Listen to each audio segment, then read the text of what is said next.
Hey, it's your boy Gpac and Chirac. Please don't forget to hit that like, share, and subscribe button. Show us brothers some love. It don't cost a thing. Come on, hit that subscribe button. Okay, we have Cassie in the Diddy trial. She dropped some devastating blows that could leave Diddy in jail for life. And this guy, Ticket TV, he breaks it down point by point how they're bringing in the RICO and the, trafficking against Diddy. Man, Cassie told everything.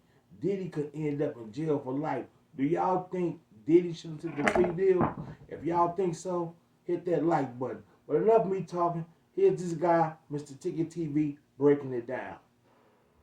Today in court, man, it was absolutely intense.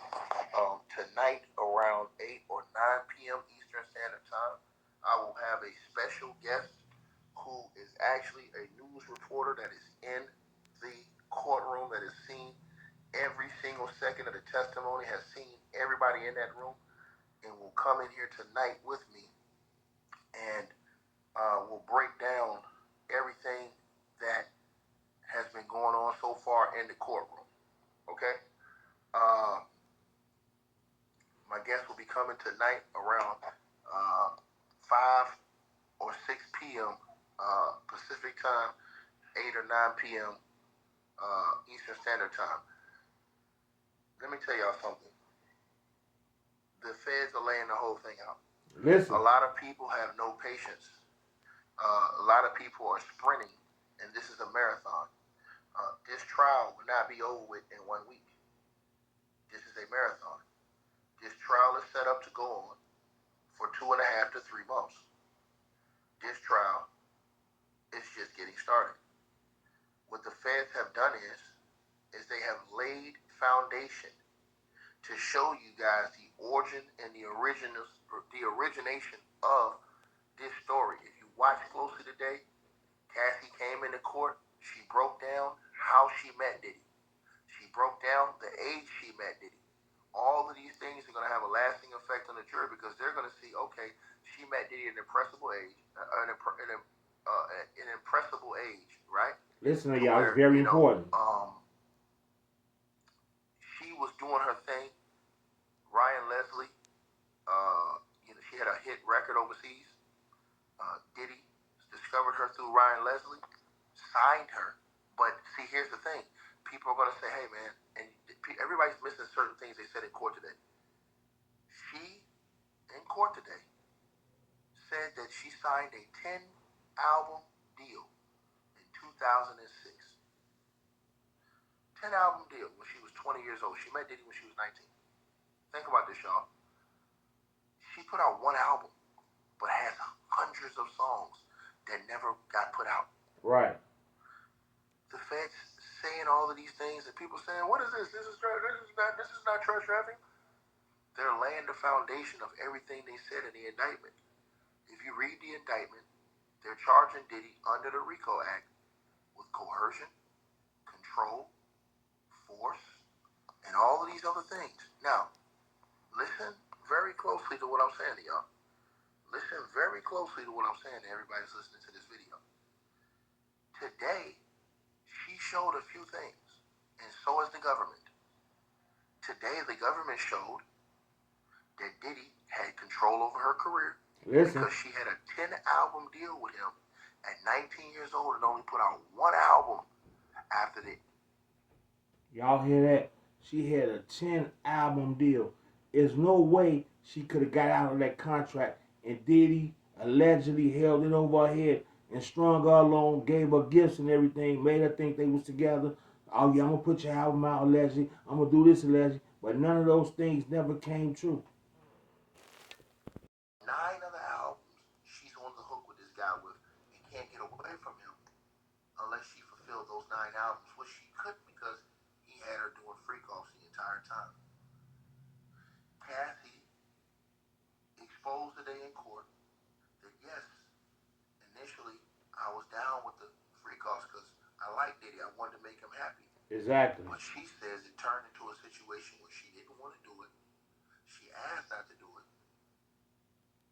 And that Diddy would beat her, stomp her head in the ground. Oh my God. They played the video today in the Intercontinental Hotel.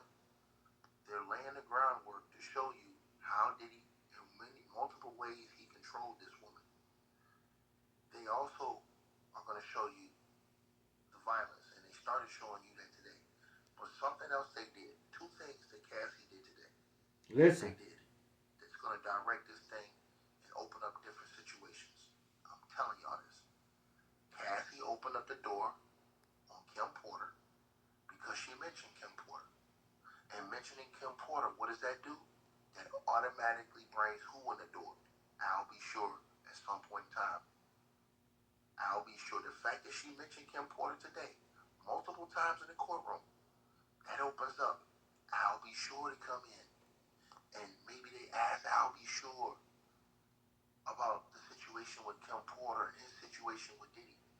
These things are all on the table because I'll be sure has been subpoenaed in this case. Also, Cassie showed you a different thing. Peep what they asked her. They asked her, did you ever see inside of Diddy's safes? She said that she saw guns. She said all these things she saw. And what did she say? She also put a different thing in the air. Something else that's lingering that nobody else is talking about right now. Listen and pay attention. She threw something in the air because remember, what's the connection between Diddy and Suge Knight? Well, the late great Tupac Shakur and the late great Notorious B.I.G. Now hold on. Cassie says that they were in L.A. She name drops D-Rock too and says D-Rock comes to Diddy and tells Diddy, yo, Suge is in a diner down there in L.A.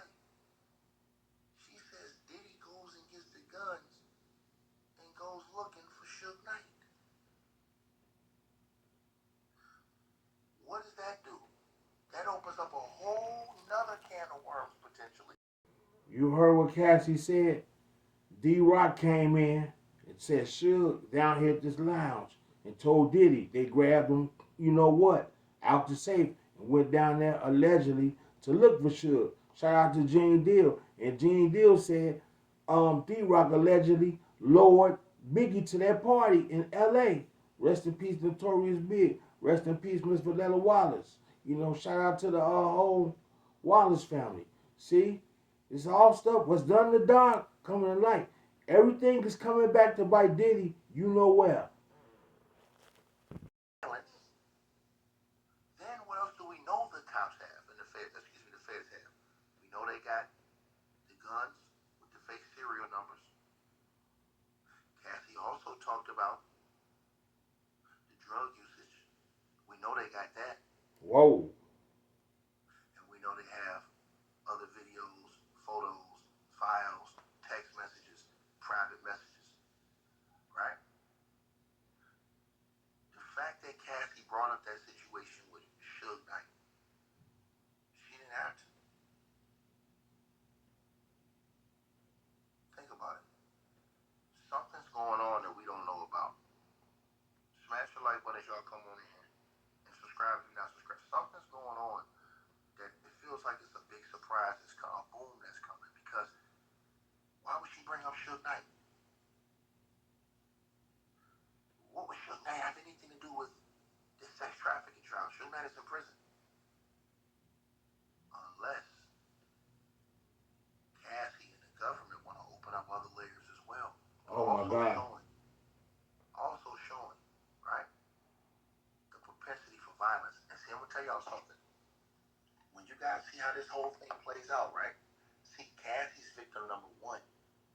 They're bringing Cassie up here to show y'all all of these things that happened with Cassie. Wait till they get to victim number 4, victim number 5. And all of these stories are somewhat similar to where it's force, coercion, whoa, control, whoa, manipulation, whoa, fear. Whoa.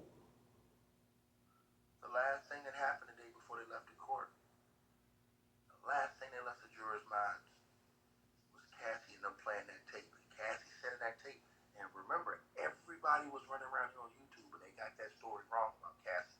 Somebody spread a lie and said, Cassie was stealing a bag full of money out of that room. Lie. Diddy wanted that bag. Lie. Cassie said today in court, Diddy took that phone.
or Gatorade.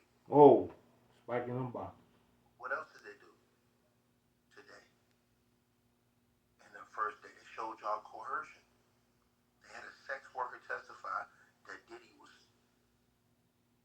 orchestrating and telling them what to do.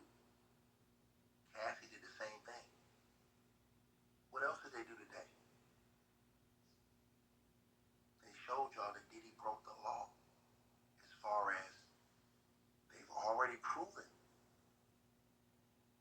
to a certain extent the solicitation for prostitution through witness testimony, because the sex worker have already testified that he took money to have sex with Cassie. So y'all hear all these alleged allegations against Diddy, hit that like button if y'all think Diddy's done. So there you have it. That's your boy Gpac from Chirac. Please don't forget to hit the like, share, and subscribe button. Diddy over there orchestrating. Do this, do that. Give me this, give me that. Get it like that. Man, this man was a monster. And I'm out.